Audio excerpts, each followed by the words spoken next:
নমস্কার বন্ধুরা, আমি সুমন প্রসাদ আর আপনারা দেখছেন সুমন প্রসাদ ব্লগ চ্যানেল। আজ আমার এই দরজার শেষ পার্ট, অন্তিম পার্ট, কিন্তু পুরো অন্তিম পার্ট নয়, কেননা শুধু ওপরের পার্টটার অন্তিম পার্ট। ওপরের পার্টটা রং হয়েছে, ওপরের পার্টটা পুরো হয়েছে আজ, কিন্তু নিচের পার্টটা এখনো কোনো কাজই শুরু হয়নি। তাই তোমাদের বললাম যে আজ আমার ওপরের পার্টটা অন্তিম পার্ট। ওপরের পার্টটা আর আমাকে কাজ করতে হবে না, ওপরের পার্টটা আজ পুরো কমপ্লিট। তো আগের দিন তোমরা দেখেছিলে বাঁদিকের কপারটা পুরো পূর্ণ হয়ে গেছে, কিন্তু সময় না থাকার কারণে আর আমার ফোনের কিছু গ্যালারি ফুল হয়ে যাওয়ার কারণে আমি ভিডিওটা আর করতে পারিনি। তো ওই জন্যে সেদিন কাজও স্টপ রেখেছিলাম। যখন আমি আমার গ্যালারি ফাঁকা করলাম, আবার কাজ শুরু করলাম। তো এই করতে করতেই অনেক কটা দিন পেরিয়ে গেছে, মাঝে বুঝতে পারিনি। তো আবার কাজে হাত দিলাম। তো আজ কিন্তু দরজার ফুল রূপ ফিরে পাবে। মানে এতদিন যে দরজার পিছনে এত খেটেছি, এত কাজ করেছি, তার আজ অন্তিম পার্ট। অনেক দিন হয়ে যাওয়ার কারণে ভাবছিলাম ভিডিওটা ছাড়বো কি ছাড়বো না। তারপরে মনে মনে ভাবলাম যে না, তোমাদের সাথে যেহেতু শুরুটা শুরু করেছি, শেষটাও তোমাদের সাথেই শেষ করব। তো ওই জন্য কিছু না ভেবে তো আবার ভিডিওটা তোমাদের জন্য ছেড়ে দিলাম।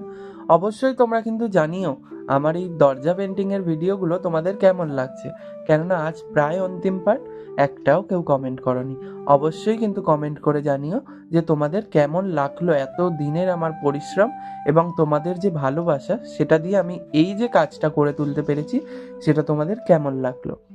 তো আজ শেষ পার্টে তোমাদের জানিয়ে রাখি যে এই দরজাটা রং করার জন্য আমি কি কি ব্যবহার করেছি এবং কি কি কোম্পানির নামগুলো হয়তো আমি বলতে পারবো না, কেননা আমি যে রঙগুলো ব্যবহার করেছি সেই রঙগুলো আমার ঠিকঠাক মনে নেই, কেননা আমার অনেক দিন পরে থাকা রঙ।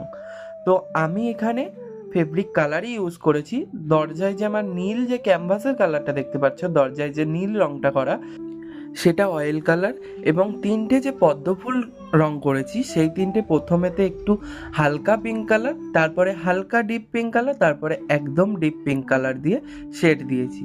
এবং ডান্ডিগুলো পদ্ম ফুলের করার জন্যে ডিপ সবুজ কালার ব্যবহার করেছি, এবং পদ্ম ফুলের যে পাতাগুলো করার জন্যেও ডিপ সবুজ কালার ব্যবহার করেছি।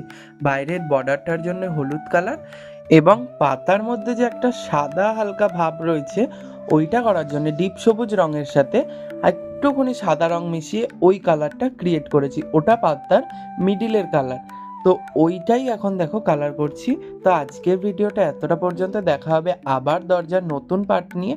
তো অবশ্যই তোমরা পাশে থাকবে। ভিডিওটি ভালো লেগে থাকলে লাইক কমেন্ট শেয়ার করতে তো ভুলবেনই না, এবং চ্যানেলটি সাবস্ক্রাইব করে দেবেন।